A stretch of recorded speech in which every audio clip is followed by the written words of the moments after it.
Ya, shalom jemaat yang dikasihi Tuhan. Kita bersyukur sore hari ini kembali kita boleh berkumpul di tempat ini untuk kita beribadah bersama-sama. Ya, sangat bersyukur karena 3 bulan terakhir kita membahas satu seri yang luar biasa.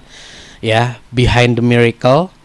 Sesuatu yang lebih indah dari mujizat, dan kita boleh melihat keindahan Kristus di balik mujizat-mujizat yang Dia kerjakan. Tadi pemimpin pujian ya, dalam doanya biarlah setiap kami Tuhan boleh ditolong untuk terus punya sikap hati yang menyembah, mempersembahkan hidup kepada Engkau ya. Saudara, sangat sulit untuk kita mempersembahkan hidup jika kita tidak mengagumi siapa Tuhan kita Yesus Kristus. Hari ini firman Tuhan sebagai penutup dari seri kita Miracle Behind the Miracles, saya beri judul Semua Karena Anugerahnya. Saudara, ini bukan kalimat yang asing. Ini bukan kalimat yang jarang kita dengar, bahkan mungkin kita sering mengatakan. Kita mungkin sering ngomong, ya semua karena anugerahnya.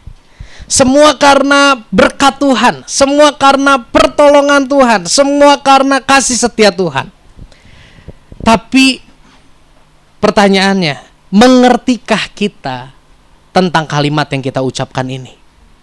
Jangan-jangan kalimat ini keluar dari mulut kita itu hanya sekedar lip service belaka. Itu hanya sekedar ucapan-ucapan kosong yang keluar. Semua karena anugerah Tuhan. Ketika kita memperoleh keberhasilan, orang kasih selamat sama kita supaya gak kelihatan sombong, bilangnya apa? Semua karena pertolongan Tuhan. Semua karena anugerah Tuhan. Ketika kita ketemu sama klien, ya, terus klien itu misalnya kita tahu, oh namanya udah Kristen, pakai kalung salib gitu ya, pakai bajunya gambar salib gitu. Langsung kita, ya semua karena pertolongan Tuhan, semua karena anugerahnya. Seringkali itu kita katakan supaya kita tidak terlihat sombong. Seringkali itu kita katakan supaya kita bisa diterima dengan lebih baik, atau supaya kita nampak sebagai orang yang rohani. Tapi pada sore hari ini kita mau belajar. Kita mau mengerti tentang kata kalimat semua karena anugerahnya. Ya, saya percaya Bapak Ibu, hari demi hari yang kita lewati itu semua karena anugerah dan pertolongan Tuhan. Dan kita mau belajar hari ini melihat dengan sangat detail bagaimana anugerahnya bekerja di dalam kehidupan setiap kita. Hari ini firman Tuhan kita akan membahas dari kitab Lukas pasal yang ke-17 ayat 11 sampai dengan ayat yang ke-19. Saya bagi ayat-ayat ini dalam 3 slide. Saya slide pertama, Bapak Ibu tolong bantu saya baca slide yang kedua, dan slide yang ketiga kita baca sama-sama. Demikian firman Tuhan. Ayat 11. Dalam perjalanannya ke Yerusalem, Yesus menyusur perbatasan Samaria dan Galilea.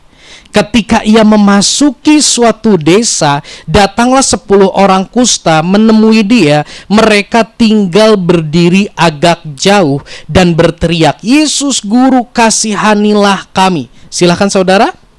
Lalu pergilah, perhatikanlah dirimu kepada imam-imam, dan sementara mereka di tengah jalan, mereka menjadi tahir. Seorang dari mereka ketika melihat bahwa ia telah sembuh, kembali sambil memuliakan Allah dengan suara nyaring, lalu tersungkur di depan kaki Yesus dan mengucap syukur kepadanya. Orang itu adalah seorang Samaria. Kita sama-sama baca 1, 2, 3. Lalu Yesus berkata, "Bukankah ke-10 orang tadi semuanya telah menjadi tahir? Di manakah yang 9 orang itu? Tidak adakah di antara mereka yang kembali untuk memuliakan Allah selain daripada orang asing ini?" Lalu ia berkata kepada orang itu, "Berdirilah dan pergilah, imanmu telah menyelamatkan engkau." Saudara, ini merupakan kisah tentang 10 orang yang sakit kusta, dan 10-10-nya sembuh. 10 sembuh, 9 1 kembali kepada Yesus. Bapak Ibu, bicara tentang kusta, saat itu kusta merupakan penyakit yang mengidentikan seseorang hidup dalam dosa dan sedang dihukum sama Tuhan. Jadi kalau orang kena sakit kusta, wah udahlah, itu lingkungan memandang sangat rendah orang itu. Lingkungan memandang bahwa orang itu sangatlah berdosa, tinggal tunggu mati dan masuk neraka. Dia diasingkan. Di dalam perjanjian lama, next di slide saya tuliskan ada sebuah ayat di dalam kitab Imamat 13 ayat 46. Orang kusta ya, selama ia kena penyakit itu, ia tetap najis. Selama ia kena penyakit itu, ia tetap najis. Memang ia najis. Ia harus tinggal apa Bapak Ibu? Terasing. Dia harus tinggal terasing di luar perkemahan, itulah tempat kediamannya. Jadi orang kusta ini tinggal di tempat terasing bersama dengan orang-orang kusta lainnya. Orang kusta ini tinggal terpisah dari orang-orang lain di tempat khusus kumpulan orang-orang kusta. Nah, Bapak Ibu, kalau tadi kita melihat tentang Yesus melewati perbatasan Samaria dan Galilea dan 10 orang kusta itu berseru kepada Yesus. Yang menjadi pertanyaannya, siapa yang terlebih dahulu menghampiri? Apakah orang kusta itu mencari Yesus atau sebetulnya Yesus yang memutuskan untuk berjalan ke situ supaya orang kusta bisa melihat dia? Renungkan sama-sama. Kalau kita baca sepintas ayat yang tadi kita baca, khususnya ayat 11 sampai 13, di situ diceritakan bagaimana orang kusta itu mendatangi Yesus. Sepertinya orang kusta itu yang mencari Yesus, mereka mendatangi Yesus dan berseru. Tapi lewat ayat Imamat 13 ayat 46, di sini kita bisa lihat bahwa orang kusta itu nggak boleh berbaur dengan orang-orang yang sehat, dengan orang-orang yang tahir. Dia harus terpisah, dikhususkan di satu tempat, diisolasi di satu tempat. Dia nggak bisa kemana-mana. Lewat hal ini kita bisa tahu, mereka 10 orang kusta bisa ketemu sama Yesus. Mereka bisa berseru kepada Yesus minta belas kasih. Itu bukan karena mereka mencari Yesus, tapi itu semua semata-mata karena Yesus memutuskan untuk lewat jalan di mana ada orang-orang kusta berkumpul. Karena mereka orang kusta nggak boleh melangkah ke tempat di mana orang biasanya melangkah karena najis. Lukas 7 ayat 22, Yesus pernah berkata gini, dan Yesus menjawab mereka, pergilah dan katakanlah kepada Yohanes apa yang kamu lihat dan kamu dengar. Perhatikan. Orang buta melihat, orang lumpuh berjalan, orang kusta menjadi tahir, orang tuli mendengar, orang mati dibangkitkan, dan kepada orang miskin diberitakan kabar baik. Bapak Ibu, bagi lingkungan, orang kusta itu harus ditinggalkan. Orang kusta itu harus diasingkan. Orang kusta itu tinggal tunggu mati, nggak usah dipedulikan. Orang kusta itu tidak usah dianggap sesuatu yang penting. Tapi di sudut pandang Yesus, apa saudara? Orang kusta itu harus menjadi tahir. Satu perbedaan yang sangat mencolok. Inilah yang mendorong Yesus untuk lewat jalan di mana orang-orang kusta berdiam. Lewat hal ini, kita bisa mengerti Bapak Ibu.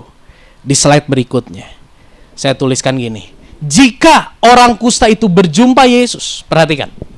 Jika orang kusta itu bisa berjumpa Yesus, itu bukan karena mereka yang mencari Yesus, karena mereka terisolasi.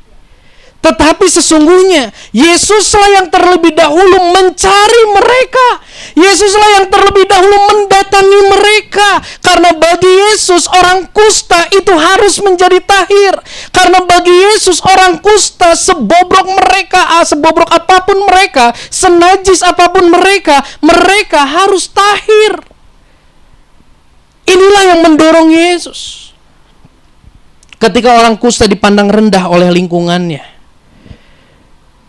Yesus tidak pernah memandang rendah orang kusta. Yesus bisa lewat jalan lain menuju ke Yerusalem. Tapi Yesus berjalan bersama dengan rombongan yang jumlahnya ratusan orang di belakangnya, melewati sebuah jalan yang asing. Sebuah jalan yang mungkin berputar. Sebuah jalan yang mungkin sangat sepi Kalau Yesus turun ke dunia untuk mencari popularitas, dia jalan di alun-alun. Dia jalan di pusat kota. Tapi dia saat itu dia berjalan lewat jalan di mana ada orang-orang kusta berkumpul di sana. Ini memberi sebuah gambaran. Begitu juga ketika Yesus memutuskan dengan sengaja meninggalkan sorga, turun ke dalam dunia untuk menjumpai kita, orang-orang yang berdosa. Yesus di dalam kenyamanannya di sorga yang mulia, di dalam keindahan yang begitu luar biasa, meninggalkan tempat itu untuk menjumpai kita orang-orang berdosa. Karena tanpa dia hadir, kita nggak akan bisa ketemu sama yang namanya Yesus. Karena tanpa dia hadir, kita nggak akan pernah bisa mengalami pengampunan dosa. Bapak Ibu, tempat terindah yang Bapak Ibu pernah lihat itu di mana? Saya mau katakan, tempat terindah yang Anda pernah lihat itu tidak ada apa-apanya dibanding keindahan sorga.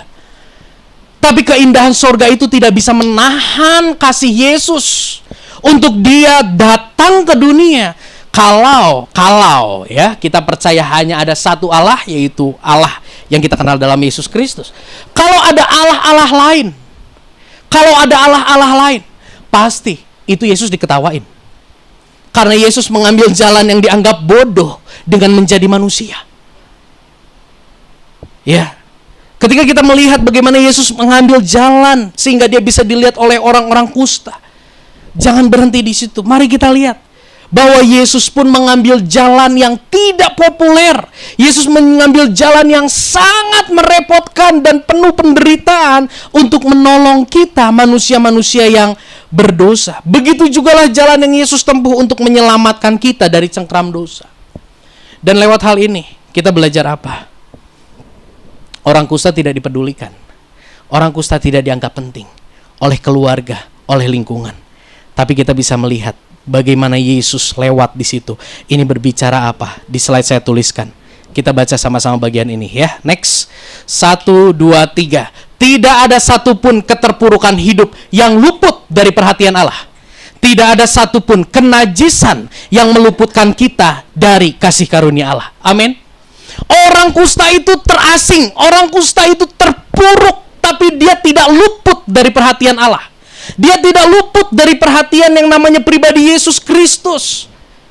Orang kusta itu dicap sangat najis, sangat kotor. Tapi ketahuilah, itu mereka tidak luput dari kasih karunia Allah yang kita bisa lihat. Yesus berjalan menghampiri mereka. Dan ini pun yang terjadi buat hidup Anda dan hidup saya. Adakah hari ini Anda merasa bahwa Anda di tengah keterpurukan hidup yang sangat dalam? Mungkin keluargamu hancur. Anda mungkin sudah tidak punya ekspektasi apa-apa untuk perjalanan keluargamu ke depan. Atau mungkin hari ini, saudara, keuanganmu hancur, perekonomianmu rusak, pekerjaanmu gagal, anak-anakmu memberontak, apapun itu. Saya mau katakan sore hari ini, mungkin karena keterpurukanmu, lingkungan tutup mata, nggak mau peduli sama engkau karena engkau dianggap menyusahkan. Sangat mungkin itu terjadi. Tapi saya mau katakan sore hari ini, Yesus ketika kita terpuruk, perhatiannya tidak luput dari kehidupan kita. Kasih karunia-Nya, kasih setia-Nya tidak luput dari kehidupan kita. Bapak Ibu, seringkali kita merasa sendiri dalam menjalani hidup di tengah pergumulan. Ingatlah bahwa pandangan Yesus itu berbeda dengan pandangan manusia. Pandangan Yesus melihat kita itu berbeda dari lingkungan melihat kita. Di slide saya tuliskan gini. Kalau lingkungan kita melihat kita, next. Ya, kalau lingkungan kita melihat keterpurukan kita, kalau lingkungan kita melihat kejatuhan kita dan lingkungan memutuskan untuk menjauhi kita, saya mau katakan, Yesus mendekati kita.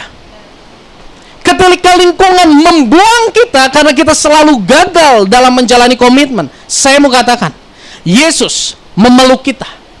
Ketika lingkungan mencampakkan kita, saya mau katakan, Yesus adalah satu-satunya pribadi yang tangannya terulur untuk mengangkat kita. Ketika lingkungan tidak lagi punya pengharapan untuk kehidupan kita yang lebih baik, kita nggak dipercaya, saya mau katakan, Yesus memiliki pengharapan untuk kita lebih baik di hari yang akan datang. Orang kusta tidak dipedulikan karena lingkungan merasa ini orang nggak akan pernah bisa jadi baik. Ini orang terhukum, ini orang nunggu mati. Udah, kayaknya di kakak juga dicoret aja gitu ya. Tapi saya mau katakan, Yesus memiliki pandangan yang berbeda. Mari Bapak Ibu sadari hal ini.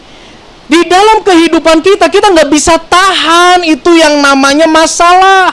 Kita tidak bisa tahan itu yang namanya pergumulan. Di luar hujan begitu deras, ada yang bisa tahan? Nggak bisa. Anda keluar, Anda kehujanan. Begitu juga dengan permasalahan hidup. Kita nggak bisa tahan dan kita nggak bisa bilang stop, permasalahan hidup berhenti. Nggak bisa. Ada yang hari ini sedang merasa masalah hidup bertubi-tubi. Bapak Ibu, tadi pagi ketika saya siap-siap untuk ibadah, saya merenungkan bulan ini adalah bulan yang sangat berat bagi saya secara pribadi bersama keluarga. Bagaimana kita harus menyiapkan materi untuk disaster in marriage. Lalu sebulan 2 kali anak sakit. Dan banyak hal lagi yang saya renungkan. Wow, luar biasa ya bulan ini. Tetapi apa yang terjadi? Kami bersyukur karena Roh Kudus mengubah sudut pandang kami, sehingga kami bisa enjoy melewati semuanya. Hari demi hari bisa terlewati dengan baik. Itu semua karena anugerah dan pertolongan Tuhan. Bapak Ibu, lewat hal yang pertama ini, di slide saya tuliskan. Kita baca sama-sama ya. Semua karena anugerahnya.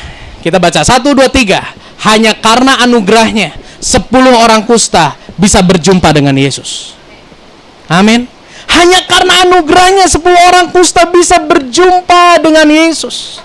Saya pernah dengar ada seorang yang bilang gini, aduh sana ya, untung orang datang ke gereja. Untung orang datang ke gereja. Kunaon datang ke gereja untung. Tadi teh khotbahna teh menipas pisan. Urang teh jadi ngarti Tuhan Yesus teh mengasihi. Untung orang datang ke gereja. Sebentar, tahan dulu. Kalau kita hanya bahas untung orang datang ke gereja, berarti kita ke gereja karena keputusan kita. Tahu nggak saudara? Di balik keputusanmu ada Roh Kudus yang mendorong engkau untuk engkau datang ke gereja. Di balik keputusanmu ada Roh Kudus yang bergerak terlebih dahulu menghampiri engkau, mendorong engkau untuk datang ke gereja, sehingga di gereja engkau ketemu sama Yesus. Bisa mengerti ya? Jadi kalau kita hari ini bisa beribadah, jangan sombong. Kita bisa beribadah karena Roh Kudus yang mendorong kehidupan kita. Yang kedua kita lihat ayat yang ke-13. Yang pertama, hanya karena anugerahnya 10 orang kusta bisa berjumpa dengan Yesus. Next, Lukas 17 ayat yang ke-13. Kita baca sama-sama. 1, 2, 3. Dan berteriak, Yesus Guru, kasihanilah kami. Ketika orang kusta itu melihat Yesus sedang berjalan, 10 orang itu berteriak gini, Yesus Guru, kasihanilah kami. Saudara tahukah bahwa ketika mereka berseru kasihanilah kami, ini bukan seruan yang gampang, ini bukan seruan yang mudah. Sangat sulit bagi mereka berseru meminta belas kasih Yesus dalam keberadaan mereka yang penuh dengan dosa. Kasihanilah kami, di situ bicara tentang bahasa aslinya eleo, punya keterkaitan erat dengan satu kata yang namanya compassion. Yang itu artinya apa? Belas kasih bukan hanya sekedar memulihkan jasmani, tetapi memulihkan roh mereka, memulihkan jiwa mereka. Mengasihi bukan sekedar jasmani, tetapi rohani mereka. Bapak Ibu, tadi saya katakan, untuk mereka bisa berseru kepada Yesus, itu bukan hal yang mudah bagi mereka. Kenapa? Karena peraturan saat itu, orang kusta tidak boleh ngomong apa-apa selain ngomong najis. Jadi kalau mereka jalan itu mereka harus bilang najis, najis, najis, najis, najis, najis, najis, supaya orang gak deket-deket sama mereka. Kalau mereka bisa berseru kepada Yesus, Guru kasihanilah kami, itu semua bukan karena kehebatan mereka, itu pun karena pertolongan Roh Kudus, karena pertolongan Allah dalam hidup mereka. Kita bayangkan gini, kita ada di tengah keterpurukan. Kita ada di tengah keterpurukan dan orang-orang tahu. Ya, orang-orang tahu bagaimana kehidupan kita. Terus kita mau minta tolong. Seringkali kita sungkan, seringkali kita malu. 10 orang kusta ini, rombongan orang kusta, mereka tuh bukan ketemu sama Yesus sendiri. 10 orang kusta ini melihat Yesus berserta dengan rombongannya berjalan. Perhatikan. Ketika melihat Yesus berserta dengan rombongannya yang begitu banyak sedang berjalan, mereka akan gini, aduh, orang teriak, aduh era euy. Kalau Yesus sendiri bisa lebih enak teriaknya, betul nggak? Tapi kalau ada orang banyak di situ, Yesus, orang-orang ini mau teriak, ada sebuah tekanan sosial yang begitu kuat buat mereka. Gimana dengan pandangan orang-orang yang ada di belakang Yesus kalau aku berteriak, gitulah kira-kira. Tetapi orang ini bisa tetap berteriak minta belas kasih Tuhan. Ini semua terjadi karena Allah menaruh iman dalam ke-10 orang ini, sehingga mereka bisa berseru, mereka berani berseru kepada Yesus. Bapak Ibu, saya mau katakan, jika hari ini Anda ada di tengah pergumulan yang begitu hebat, Anda ada di dalam keputusasaan, di slide saya tulis, next. Jika hari ini kita di tengah ketidakberdayaan kita, tetapi kita masih dapat berseru, kita masih percaya, kita masih bisa melayani Tuhan, kita masih bisa tetap berdoa dan membaca firman, disiplin rohani. Saya mau katakan, itu bukan kehebatan kita, tetapi itu semata-mata itu karena anugerah Allah. Itu karena pertolongan Tuhan. Secara manusia, ketika kita berdoa sekali dan ke kondisi tidak berubah, secara manusia kita maunya berhenti berdoa, betul ya? Tapi kalau hari ini kita masih tetap berdoa, kita masih tetap melayani, kita tidak jadi kecewa, kita tidak jadi marah sama Tuhan, kita tidak berpaling dari Tuhan, saya mau bilang itu tuh anugerah Tuhan yang Anda terima. Jangan merasa hebat kalau masalah yang begitu hebat menghantam engkau, tapi engkau tidak menjadi berhenti berdoa. Jangan merasa sombong. Saya mau bilang, engkau tidak berhenti berdoa karena Roh Kudus mendorong engkau untuk terus berdoa sekalipun di tengah ketidakberdayaanmu. Ketika masalah pergumulan terjadi, engkau sudah berdoa tapi kondisi tidak berubah, tetapi hatimu tetap memiliki semangat antusias untuk melayani Tuhan, tetap memiliki antusias untuk bersekutu dengan Tuhan, tetap memiliki antusias untuk melayani dan beribadah. Saya mau katakan, Anda sudah menerima anugerah Tuhan. Bahkan di situ saya tuliskan, anugerah yang itu adalah anugerah yang harus kita syukuri sebelum kita bersyukur atas jalan keluar dari pergumulan kita. Apa yang bisa disyukuri ketika kita ada di tengah pergumulan? Mungkin jalan keluar belum dapat. Bersyukurlah jika Anda dan saya masih tetap memiliki kepercayaan kepada Yesus sekalipun kondisi tidak berubah. Itu anugerah.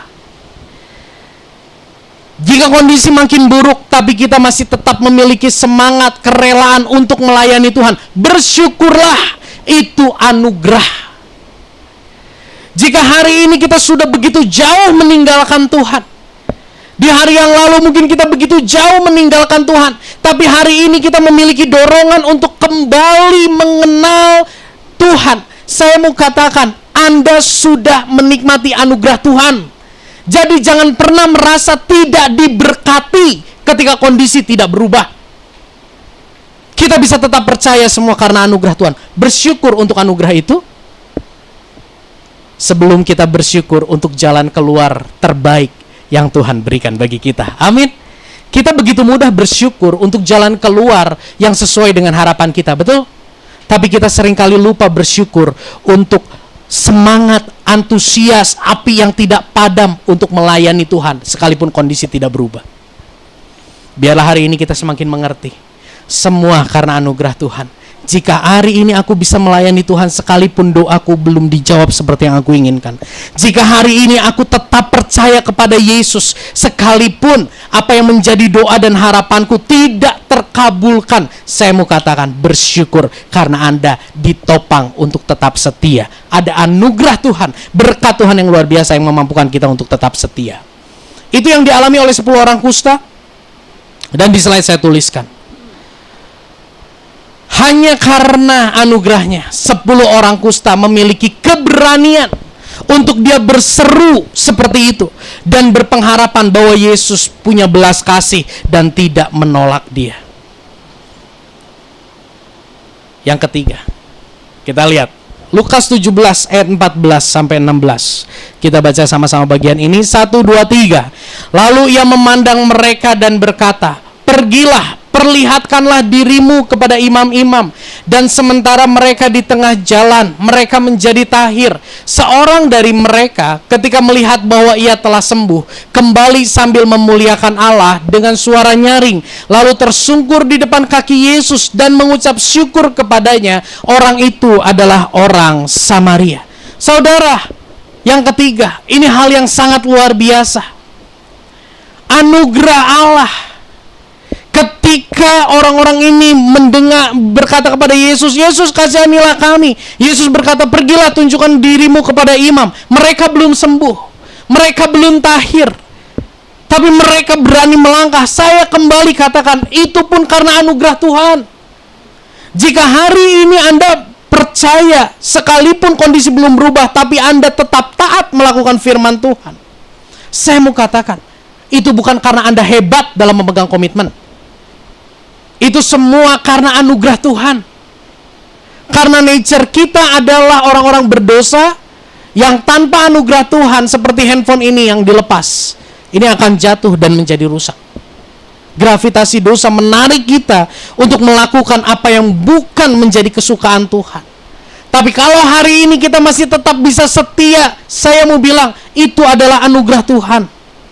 Dan anugerah Tuhan itu membuat satu orang ini sadar. Katakan sadar. Bapak Ibu, seringkali ketika kita udah ditolong Tuhan, kita terlalu asik sama pertolongan Tuhan. Seringkali ketika kita sudah diberi jalan keluar sama Tuhan, kita terlalu asik sama jalan keluar itu. Dan bahkan seringkali, nggak jarang, jalan keluar itu kita pakai untuk membuat hidup kita lebih nyaman, dan akhirnya kita menjauh dari Tuhan. Di slide saya tuliskan gini, Bapak Ibu. Satu orang ini, next. Satu orang yang kusta yang disembuhkan. Dari 10-10-nya sembuh, hanya satu yang kembali. Kenapa dia kembali? Perhatikan ini. Karena orang kusta yang satu itu, dia bisa melihat gini, aku bisa melihat Yesus, itu karena Yesus yang menghampiri aku. Amin. Aku adalah orang kusta yang terisolasi, tapi aku bisa melihat Yesus. Itu semua semata-mata karena Yesus yang menghampiri aku, anugerahnya. Aku berani berseru karena Yesus. Aku berani berseru kepada Yesus, karena anugerahnya. Aku bisa percaya dan bertindak, itu pun karena Yesus, karena anugerahnya. Dan aku bisa sembuh, itu pun karena Yesus, karena anugerahnya yang besar bagi kehidupanku. Apa yang terjadi?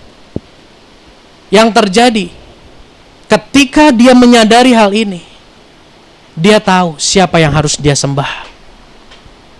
Dia tahu siapa yang harus dia agungkan. Dia tahu siapa yang harus dia muliakan. Ketika kita tidak memahami arti kalimat semua karena anugerahnya, dan kita hanya memandang jalan keluar sebagai anugerahnya, ketika jalan keluar itu datang, kita akan sangat mudah seperti 9 orang tadi. Tapi hari ini kita belajar. Sadarilah, saudara.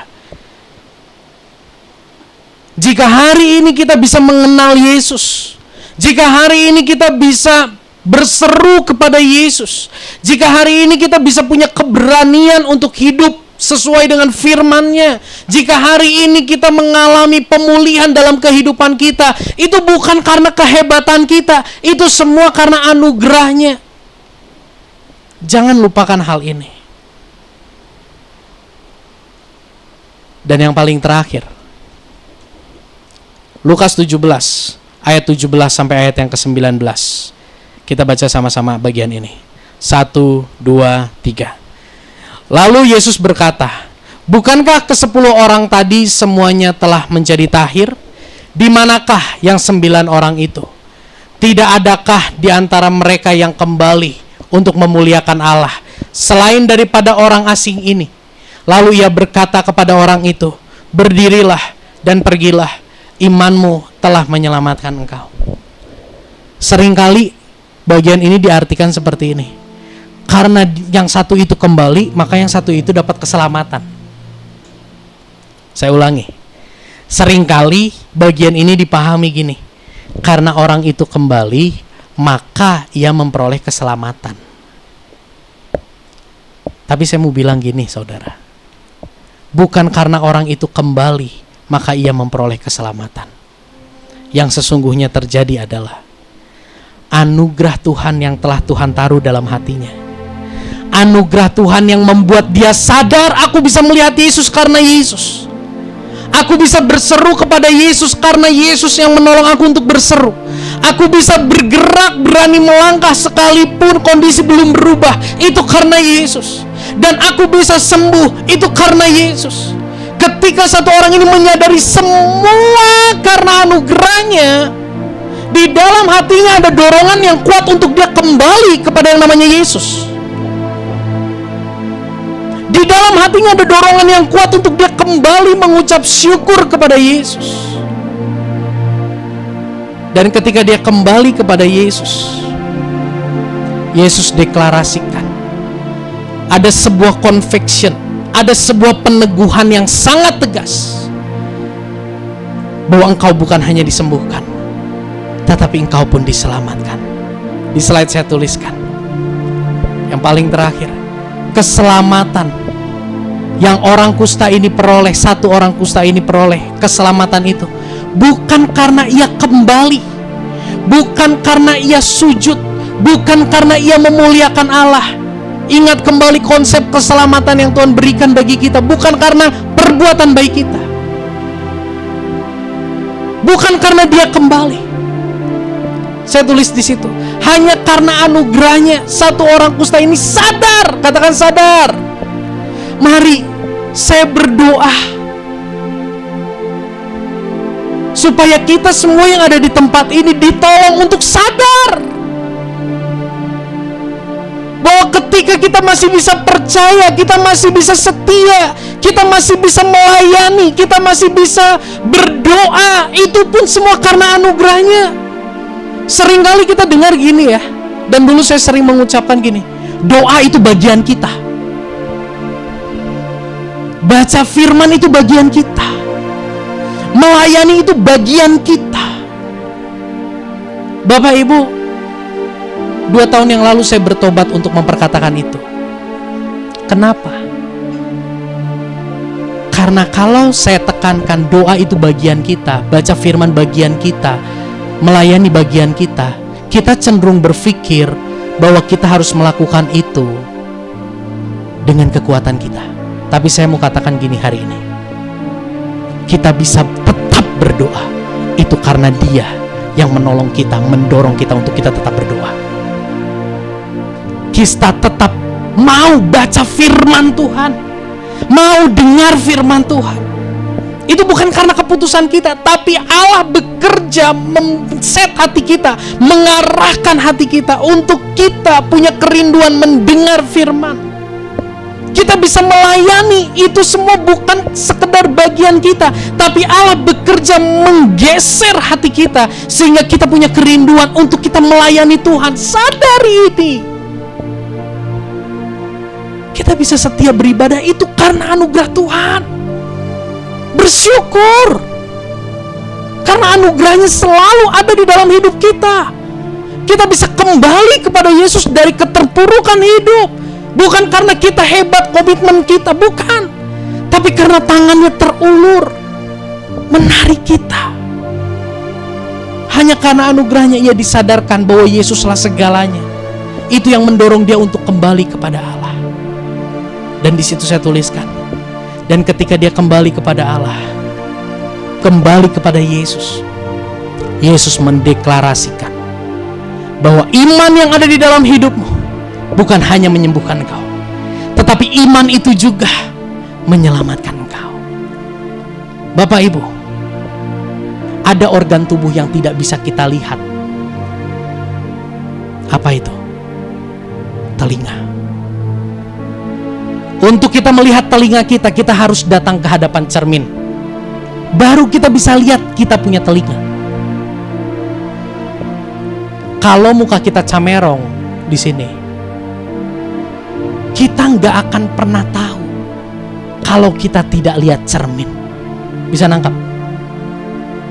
Orang kusta yang satu ini, dia nggak sadar bahwa dia diselamatkan. Tapi karya Tuhan yang menyembuhkan dia, anugerahnya mendorong dia kembali kepada Yesus, dan akhirnya dia menemukan sebuah kepastian bahwa dia diselamatkan.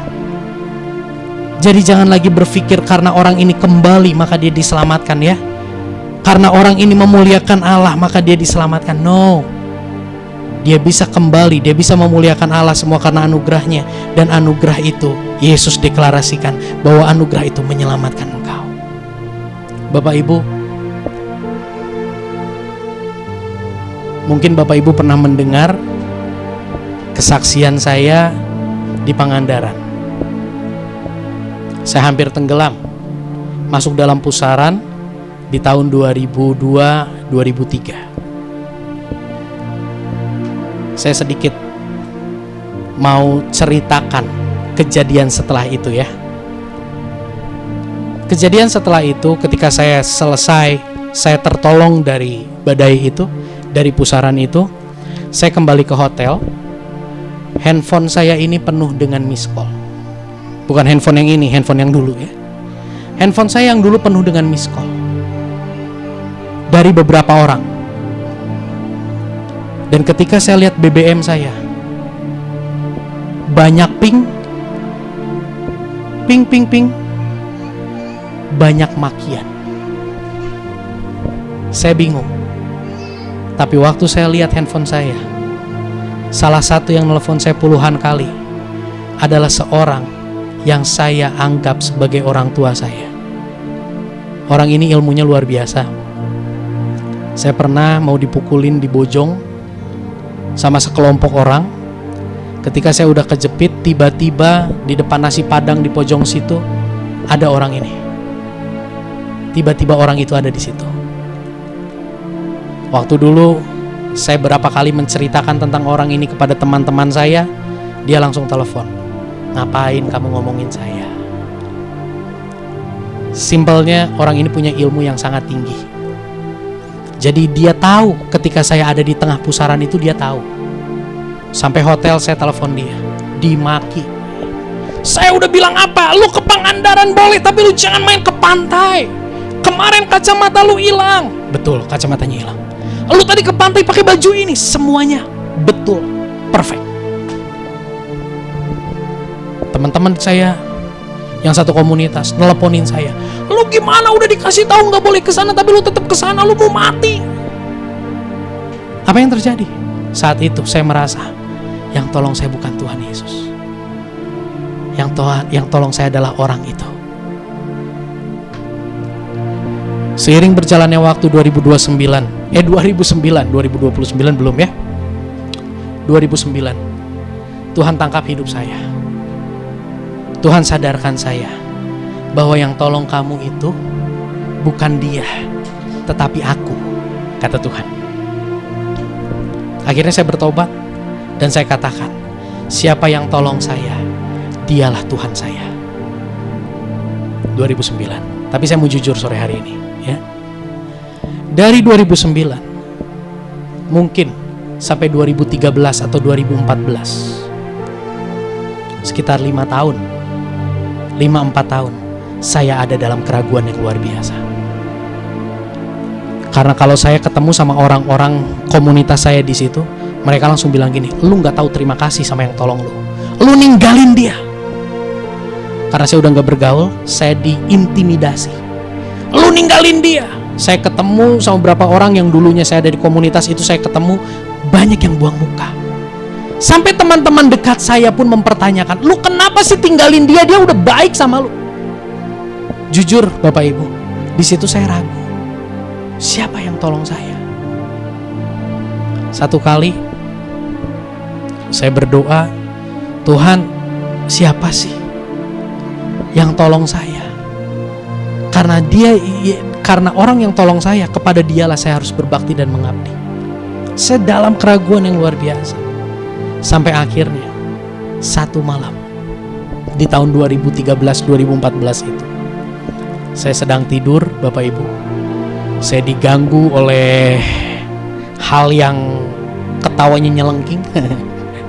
Saya di kamar, balik badan ke kiri jendela, dan saya lihat dari jendela itu ada sosok yang terbang di depan rumah saya. Ada sosok yang terbang, dan di situ saya cuma dalam nama Yesus. Tiba-tiba meledak dan ada seperti kertas jatuh terbakar. Saya keluar kamar, saya lihat tidak ada apa-apa. Jam 4 pagi saya masuk kamar, saya berdoa, Tuhan, apa ini? Siapa yang kirim saya seperti ini? Ini seperti waktu lalu saya baru bertobat, hampir 3 bulan, hampir setengah tahun saya ngalamin seperti ini, tiap malam dikerjain. Kalau Tuhan mau, izinkan saya tahu siapa yang melakukan ini dan apa maksudnya. Di hari yang sama, jam 7 pagi, saya sama orang tua saya ke klinik Pramita di Pajajaran. Begitu saya buka klinik itu, di situ ada orang yang saya anggap sebagai juru selamat saya. Saya pegang dia, Pak, apa kabar? Saat itu dia sangat takut. Dia tendang kursi di mana dia duduk, dia sampai bergeser ke arah sofa yang ada di klinik itu. Dia cuma katakan, Yusak, kamu sehat? Saya sehat, Pak. Bapak kenapa? Saya beberapa hari ini demam. Dan tadi jam 4 pagi, badan saya seperti terbakar. Di situ saya baru ngeh. Dah. Dia masuk, ambil darah, saya duduk nunggu. Waktu dia keluar, setelah dia ambil darah, dia ketemu sama saya. Dia cuma bilang gini, Yusak, jangan ragu lagi terhadap Tuhan. Karena Tuhan yang kamu sembah dalam nama Yesus, Dialah yang menyelamatkan kamu, bukan saya. Layani dia sampai akhir hidupmu. Di situ saya memperoleh kemerdekaan. Di situ saya dapat conviction, saya dapat sebuah konfirmasi yang sangat kuat. Dan itu memerdekakan saya. Seperti satu orang kusta ini, ketika dia sembuh, dia nggak sadar bahwa dia pun sudah diselamatkan. Tapi ketika dia didorong, dia terdorong oleh anugerah itu untuk datang kepada Yesus. Yesus mendeklarasikan bahwa imanmu menyelamatkan engkau. Sore hari ini, saya berdoa, Roh Kudus menolong setiap kita untuk kita tetap percaya bahwa selangkah pun di dalam kehidupan kita itu tidak luput dari perhatian Tuhan. Bahwa setiap kondisi di dalam kehidupan kita, jika kita masih bisa berseru kepada Dia, Yesus tolong, itu pun karena anugerahnya. Amin. Semua karena anugerahnya. Mari kita tundukkan kepala. Tuhan, kami bersyukur, berterima kasih, karena di dalam hidup kami semuanya berisi tentang anugerah Tuhan yang menopang kami, anugerah Tuhan yang memampukan kami. Sekalipun kami di tengah keterpurukan hidup, di tengah kesalahan dan kegagalan kami, Tuhan, Engkau tidak melupakan dan meninggalkan kami. Hari ini kami ada di ruangan ini. Hari ini kami mendengar firman-Mu. Itu pun semua sebagai bentuk anugerah Tuhan yang menolong hidup kami untuk semakin mengenal Engkau. Terima kasih buat anugerah-Mu yang begitu luar biasa di dalam hidup kami.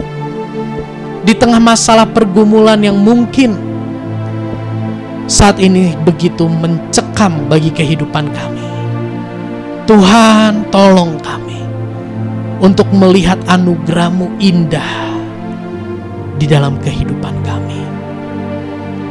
Terima kasih Tuhan. Oh Tuhan Yesus, kerinduan hatiku, mutiara tak ternilai harta milikku. Keindahan-Mu memudarkan dunia. Di mataku Engkau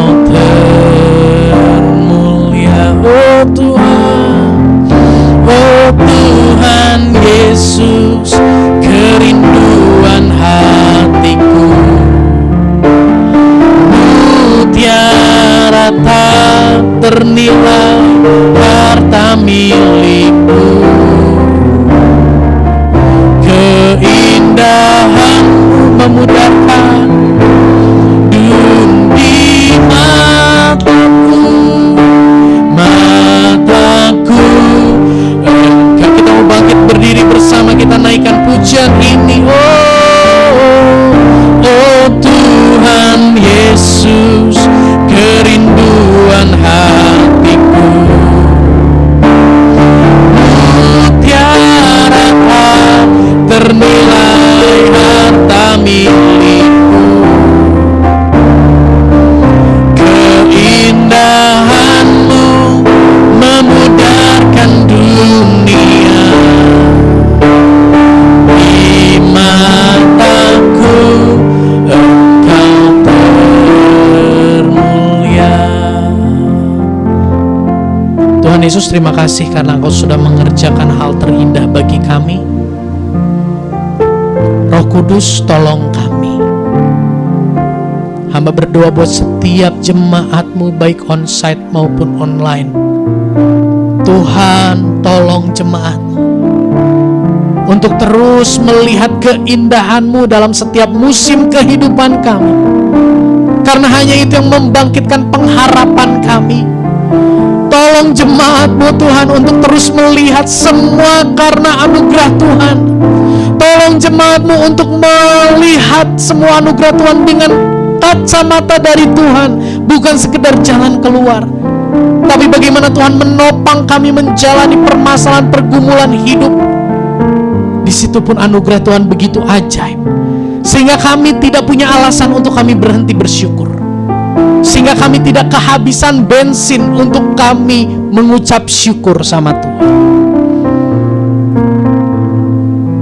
Tolong jemaat-Mu Tuhan, permasalahan begitu hebat, tapi bawa jemaat-Mu melihat terus kepada Yesus yang kasih-Nya jauh lebih hebat.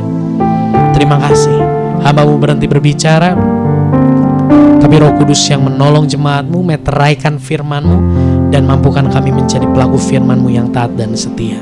Sebentar kami akan memberi persembahan. Sucikan, kuduskan, layakkan kami untuk memberi persembahan. Kami mau memberi bukan untuk diberkati, kami mau memberi sebagai ucapan syukur karena kami sudah diberkati dengan berkat terindah dan terbaik di dalam Yesus Kristus. Terima kasih Tuhan. Di dalam nama Tuhan Yesus kami berdoa.